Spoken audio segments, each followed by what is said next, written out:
teman-teman semuanya, kembali lagi dengan aku Main Lasari ataupun biasa dipanggil Lala. BTW gimana kabar kalian? Tulis di kolom komentar ya, semoga sehat selalu, banyak rezekinya. Jadi kali ini aku mau bahas lagi dengan tema minimalism di Mei 2022, produksi keempat.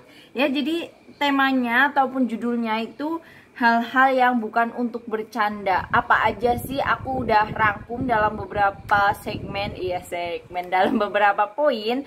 Jadi ikutin terus video dari aku, jangan lupa dibetah-betah ya. Terus siapin aja cemilan lainnya buat temen kalian nonton ya. Kita langsung lanjut aja ke intinya. Untuk yang pertama itu fisik seseorang, guys. Jadi fisik seorang balik lagi dengan yang namanya penampilan seseorang itu memang menjadikan ciri khas, menjadikan kita first impression yang mungkin lebih baik, yang mungkin menjadi image yang menarik bagi kita kalau ketemu orang lain, ataupun ya namanya kalau kita punya janji terhadap suatu klien ataupun orang lain. Memang hubungannya kalau sama doi ya, mungkin kalian juga bisa memikirkan outfitnya, terus untuk kegiatan formal sendiri dan sebagainya. Jadi fisik seseorang kali ini yang namanya hidup ya, di dunia ini tuh banyak banget macamnya manusia dengan bentuk yang beragam juga, yang cantik, yang agak cantik, yang nggak terlalu cantik juga ada. Jadi kita, kalau menurut aku juga cantik itu tergantung orang yang melihat ya. Kadang kan ada ya selera, apalagi selera cowok itu kan masing-masing. Jadi kita nggak harus pukul rata. Ketika ada orang cantik terus kita bilang cantik, tapi belum tentu di mata orang lain kayak gitu. Jangan dipercandain juga. Misal dia kurang cantik atau kurang ganteng atau kurang apa kayak gitu.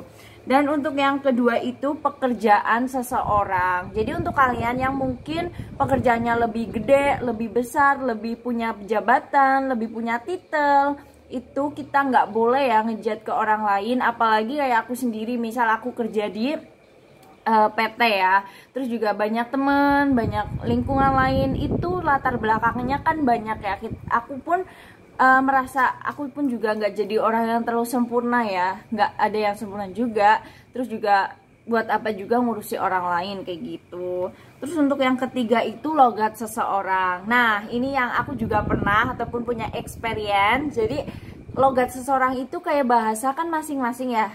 Apalagi kalau kita ketemu dengan seseorang yang baru, ketemu di tempat umum, publik ataupun di mana, yang namanya orang udah pasti suku, bangsa, ras, agama kan beda ya di Indonesia. Jadi nggak boleh lah ngejat ke. Aku dulu pernah, aku kan medok ya orang tua ya. Jadi pernah lah ada pengalaman kayak gitu. Katanya cantik-cantik kok medok kayak gitu. Cuma nggak aku ambil hati. Cuma namanya oh ya dari raut muka kelihatan kayak gitu loh. Jadi ya saya nggak menyindir siapa-siapa, cuma aku berbagi experience aja.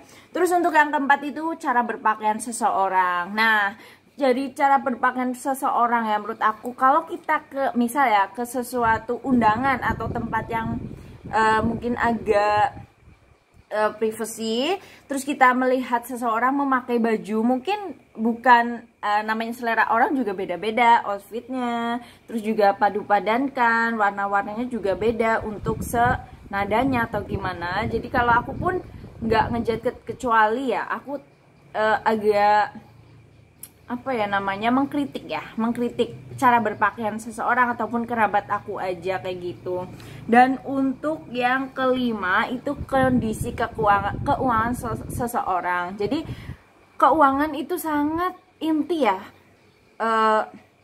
prioritas utama lah ya, apalagi untuk masa-masa kalian yang kerja kayak gitu. Kondisi keuangan seseorang itu beda-beda, dari kebutuhan aja, prioritas, terus juga cara menabung juga beda-beda, cara kita beli skincare aja juga beda kan, nggak mesti teman kita itu sama, kulitnya juga beda kayak gitu.